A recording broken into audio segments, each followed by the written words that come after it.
இந்த ரெண்டு விஷயத்துல எது ரொம்ப எக்ஸ்பென்சிவ் அப்படின்னு கெஸ் பண்ணுங்க. ஃபர்ஸ்ட் ஹியூமன் பிளட்டா இல்ல பிரிண்டர் இங்கா? Printer ink.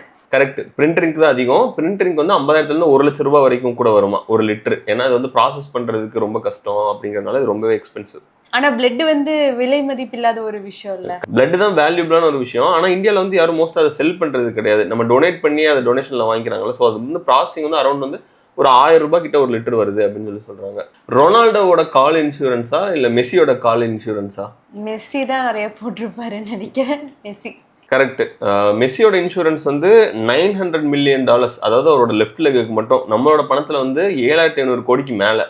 ரொனால்டோவோட வந்து $144 மில்லியன், அதாவது 1,200 கோடி 2 காலுக்கு சேர்த்து. இது வந்து அப்ராக்சிமேட்டா ரூமட் அமௌண்ட் மட்டும்தான். சிவெட் அப்படின்னு ஒரு பூனை இருக்கு.